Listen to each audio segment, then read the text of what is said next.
Samajwadi party ने जिलाधिकारी कार्यालय में प्रदर्शन कर राष्ट्रपति के नाम ज्ञापन दिया है। समाजवादी पार्टी के राष्ट्रीय महासचिव और सपा सांसद रामजी लाल सुमन के ऊपर हुए हमले के विरोध में यह प्रदर्शन किया गया है। हमले के आरोपी करड़ी सेना पर कार्रवाई करने की मांग भी की गई है। उत्तर प्रदेश की बिगड़ी कानून व्यवस्था पर लगाम लगाने की राष्ट्रपति से मांग की गई है।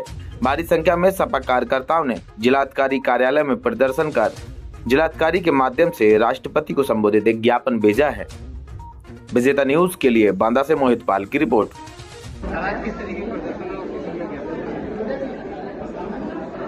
आज पूरे प्रदेश में समाजवादी पार्टी ज्ञापन देने के लिए जिला मुख्यालय की इकट्ठा हुई है और कलेक्टर के माध्यम से प्रदेश की सरकार को चेतावनी देने का काम कर रही है। रामजी लाल सुमन एक गरीब घर में पैदा हुए, अनुसूचित जाति में पैदा हुए, वंचित समाज में पैदा हुए, संसद तक पहुंचे और सांसद में उन्होंने एक सवाल उठाया।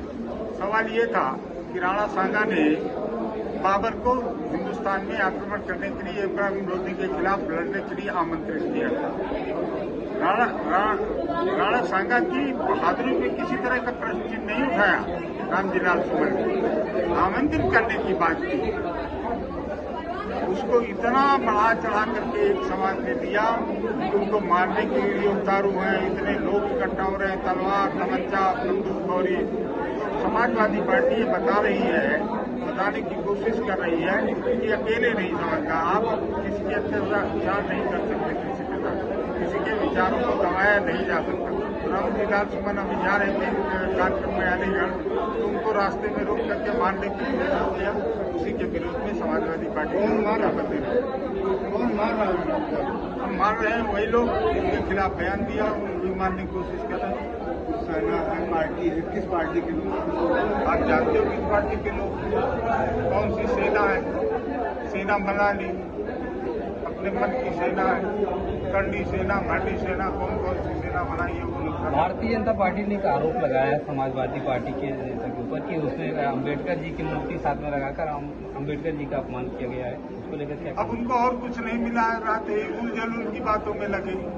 अरे अम्बेडकर साहब की हम लोग मानने वाले लोग, असली मानने वाले लोग हैं। जो लोग आरोप लगा रहे हैं वो इतने खतरनाक लोग हैं कि उन्होंने अगर पानी पी लेते थे वंचित समाज के लोग, शूद्र लोग, तो पानी भी अछूत हो जाता था, चाहे उस पानी में सुअर लौटता हो, चाहे गाय और कुत्ता लौटता हो।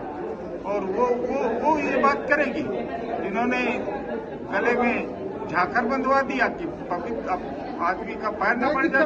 कौन रहा है सब चीजें? कुछ तो कौन पार्टी वाले कुछ नाम तो बता सकते हैं? भारतीय जनता पार्टी और कौन पार्टी? जो मधु का संविधान लागू करना चाहते हैं वही लोग, जो 400 की पार की बात करते थे छिपा करके। 400 पार के पीछे उनका मकसद ये था कि 2/3 बहुमत हो। 2/3 बहुमत का मतलब बाबा साहब का संविधान खत्म करना, ये खेल था उनका असली। ये कभी नहीं कहे कि 2/3 बहुमत चाहिए, कभी 2/3 बहुमत की मांग नहीं की। उन्होंने सीधे कहा 400 पार अब की हमको 400 पार। 400 पार क्यों चाहिए था?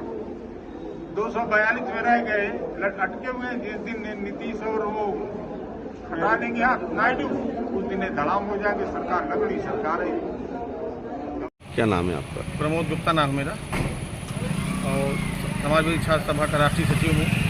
हम लोग यहाँ जिलाधिकारी महोदय यहाँ आए हुए हैं, महामहिम राष्ट्रपति जी को ज्ञापन देने आए हैं। माननीय हमारे नेता रामजी लाल सुमन जी हैं, जो सांसद जी हैं, करणी सेना द्वारा कई बार उनके ऊपर हमला किया गया है।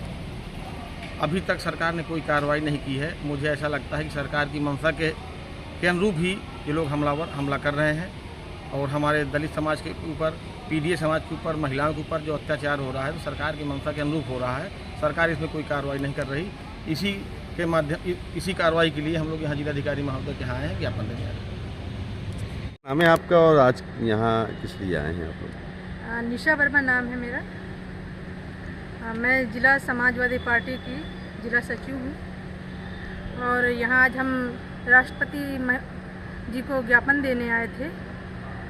क्या थी मांगे? आज हमारी मांगे थी, हमारे नेता